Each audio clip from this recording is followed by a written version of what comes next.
नमस्कार दोस्तों, मेरा नाम है राजीव रंजन और आप देख रहे हैं हिंदी न्यूज नेटवर्क। आज हम बात करेंगे डॉक्टर कफील खान की रिहाई क्यों नहीं हो रही है।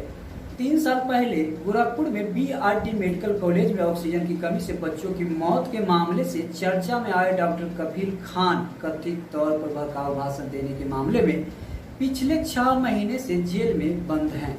उन्हें सीजीएम कोर्ट से जमानत भी मिल गई थी, लेकिन रिहाई से पहले ही उनके खिलाफ राष्ट्रीय सुरक्षा कानून यानी एनएसए तामील कर दी गई। डॉक्टर कफील के भाई आदिल अहमद बताते हैं कि उनकी गिरफ्तारी और एनएसए की कार्रवाई के खिलाफ इलाहाबाद हाई कोर्ट में याचिका दाखिल की गई है, लेकिन अब तक उन्हें जमानत नहीं मिल सकी है। आदिल अहमद बताते हैं कि हाई कोर्ट में जमानत पर सुनवाई अब तक 11 बार टल चुकी है।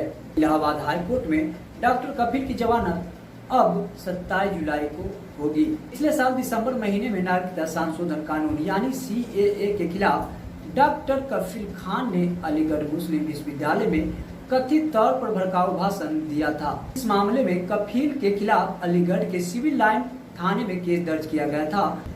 29 जनवरी को यूपी एसटीएफ ने उन्हें मुंबई से गिरफ्तार किया था।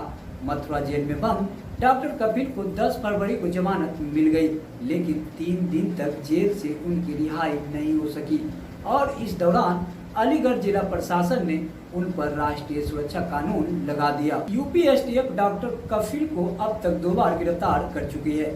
यूपी एसटीएफ के आईजी अमिताभ यश ने बीबीसी को बताया कि कफील के खिलाफ अलीगढ़ में मामला दर्ज था और वो वांछित अपराधी थे। उन्हें हमने मुंबई से गिरफ्तार करके अलीगढ़ पुलिस को सौंप दिया था। इससे पहले उन्हें गोरखपुर के बीआरडी मेडिकल कॉलेज मामले में भी एसटीएफ गिरफ्तार कर चुकी है। दोस्तों, लेकिन सबसे बड़ा सवाल है कि कोर्ट की जमानत मिलने के बावजूद कफील खान की रिहाई में 3 दिन का वक्त कैसे लगा और जमानत के बाद भी उन पर रासुका कैसे लगा दिया गया। जी हाँ दोस्तों, डॉक्टर कफील के परिजन सुप्रीम कोर्ट का हवाला देकर आरोप लगाते हैं कि राज्य सरकार के इशारे पर यह कार्रवाई हुई है, जबकि कोर्ट का आदेश है कि जमानत मिलने के बाद रासुका नहीं लगाया जा सकता है। दोस्तों, रासुका की अवधि 3 महीने और बढ़ाई गई। कफील के भाई आदिल खान कहते हैं 10 फरवरी को शाम 4 बजे कोर्ट ने कफील खान को तत्काल रिहा करने के निर्देश दिए, लेकिन कोर्ट के आदेश के बाद भी रिहा नहीं किया गया। जमानत के बाद रासुका तामील नहीं की जा सकती है, ये सुप्रीम कोर्ट का फैसला है। डॉक्टर कफील के खिलाफ जो भी मामले हैं सभी में उनको जमानत मिल चुकी है, फिर भी रासुका कैसे लगा दिया गया, ये हम लोगों के समझ से परे हैं। दोस्तों, अलीगढ़ जिला प्रशासन इस मामले में सिर्फ यही कहता है कि उनके खिलाफ भड़काऊ भाषण देने का मामला दर्ज किया गया है और अब कोर्ट ही इस बारे में सही गलत का फैसला करेगा। लेकिन इस मामले में सरकारी वकील मनीष गोयल बीबीसी से बातचीत में कहते हैं कि एनएसए बढ़ाने की प्रस्तुति एडवाइजरी बोर्ड करती है, अकेले सरकार का फैसला नहीं होता है। एडवाइजरी बोर्ड में वरिष्ठ लोग होते हैं, कानूनी विशेषज्ञ होते हैं। एनएसए सिर्फ 3 महीने के लिए होता है, उसके बाद उसे 3 महीने के लिए बढ़ाया जा सकता है। हर बार बढ़ाने का फैसला एडवाइजरी बोर्ड की स्वीकृति से ही होता है। कफील खान के मामले में एनएसए एक बार बढ़ाया जा चुका है, इसका मतलब आरोप में गंभीरता होगी, तभी ऐसा हुआ है। 1 अप्रैल को ही एडवाइजरी बोर्ड ने रासुका की अवधि 3 महीने और बढ़ाने की संस्तुति कर दी। डॉक्टर कफील खान की रासुका में गिरफ्तारी की अवधि 13 अप्रैल को खत्म होने वाली थी, लेकिन 1 अप्रैल को ही एडवाइजरी बोर्ड ने रासुका की अवधि 3 महीने और बढ़ाने की संस्तुति कर दी। डॉक्टर कफील खान के परिजनों ने उनकी गिरफ्तारी और एनएसए की कार्रवाई के खिलाफ बंदी प्रत्यक्षीकरण की याचिका सुप्रीम कोर्ट में डाली थी, लेकिन सुप्रीम कोर्ट ने उस केस को इलाहाबाद हाई कोर्ट में भेज दिया। दोस्तों, आदिल खान कहते हैं हमने 22 फरवरी को सुप्रीम कोर्ट में रिट डाली थी, लेकिन वहां से इसे 18 मार्च को यह कहकर हाई कोर्ट भेज दिया गया कि सुप्रीम कोर्ट की व्यवस्था ज्यादा है और इसकी सुनवाई हाई कोर्ट में ही हो सकती है। लेकिन यहाँ किसी न किसी वजह से सरकारी वकील तारीख पर तारीख ले रहे हैं और डॉक्टर कफील की रिहाई पर सुनवाई ही नहीं हो पा रहा है। 14 मई से अब तक कुल 11 तारीख पड़ चुके हैं। दोस्तों, राष्ट्रीय सुरक्षा अधिनियम यानी NSA सरकार को किसी भी व्यक्ति को हिरासत में रखने की शक्ति देता है। इस कानून के तहत किसी भी व्यक्ति को 1 साल तक जेल में रखा जा सकता है।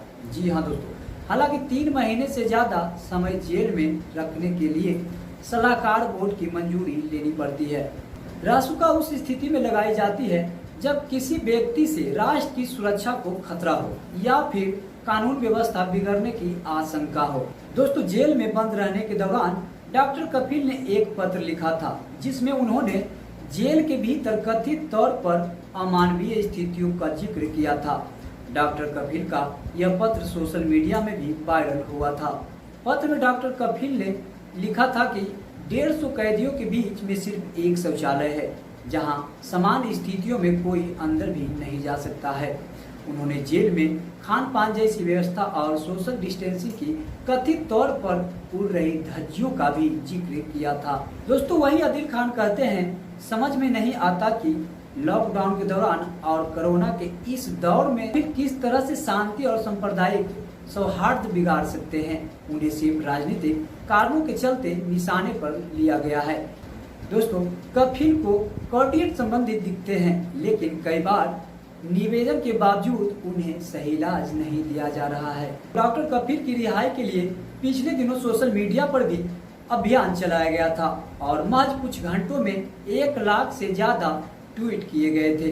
बुधवार को लखनऊ में कुछ वकीलों ने भी उनकी रिहाई के लिए प्रदर्शन किया था। वहीं कांग्रेस पार्टी के अल्पसंख्यक सेल ने कपिल की रिहाई के लिए प्रदेश व्यापी अभियान चलाने का फैसला किया है, जिसके तहत 15 दिनों तक घर घर जाकर रिहाई के लिए हस्ताक्षर अभियान, सोशल मीडिया अभियान, हजारों पर चादर पोशी, रक्तदान और कुछ अन्य कार्यक्रम आयोजित किए जाएंगे। दोस्तों, डॉक्टर कपिल का नाम उस वक्त चर्चा में आया था जब साल 2017 में गोरखपुर के BRD मेडिकल कॉलेज में ऑक्सीजन की कमी से 60 बच्चों की मौत हो गई थी। उत्तर प्रदेश सरकार ने लापरवाही बरतने, भ्रष्टाचार में शामिल होने सहित कई आरोप लगाकर डॉक्टर कपिल को निलंबित कर जेल भेज दिया था। हालांकि कई मामलों के बाद उन्हें सरकार से क्लीन चिट मिल गई थी, लेकिन उनका निलंबन रद्द नहीं हुआ था।